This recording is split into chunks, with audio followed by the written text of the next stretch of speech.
আরে বাহ, চিপস গুলো খেতে খেতে অনেক স্বাদ করতেছে। আরে রিমি আপু ওটা কি খাইতেছে? চিপস খাইতেছে। আজকে আমাদের টাকা নেই বলে আমি খাইতে পারলাম না।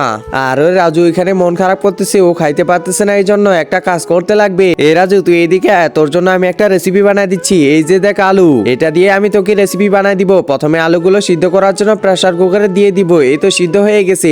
এরপর আলুগুলোকে ভালোভাবে পিষতে হবে যেন ভর্তার মতো হয়ে যায়। এই তো অনেকটাই হয়ে গেছে। এরপর আটা দিয়ে মিক্স করে নিতে হবে। আরে বাহ, এটা তো হয়ে গেছে। এবার এটাকে সুন্দর করে গোল করতে লাগবে, তাও আবার ছোট ছোট করে অনেকগুলো করতে হবে। এরপর কড়াইয়ের মধ্যে তেল দিয়ে দিব, এরপর এগুলো দিয়ে দিব, এরপর এটা ভালো করে ভেজে নিতে হবে। একজন মা কতটা আপন হয়ে থাকে, যার মানেই তাকে জিজ্ঞাসা করে দেখো। তো দেখা যাক বন্ধুরা, এই মায়ের জন্য কে ভিডিওটিতে লাইক এন্ড সাবস্ক্রাইব করে। আর যারা মাকে ভালোবাসো না তারা ভিডিওটি থেকে দূরে থাকো। এই তো ভাজা কমপ্লিট হয়ে গেছে। এবার এগুলোকে উঠাই, এরপর আলু ভাজাগুলো এখানে দিয়ে দিব, এরপর সস দিয়ে এটা খেতে লাগবে। রাজু তুই খেয়ে বল যে কেমন হয়েছে। আরে মা, এটা খেতে তো সেই স্বাদ করতেছে। আরে রাজু, সত্যি বলতেছিস নাকি?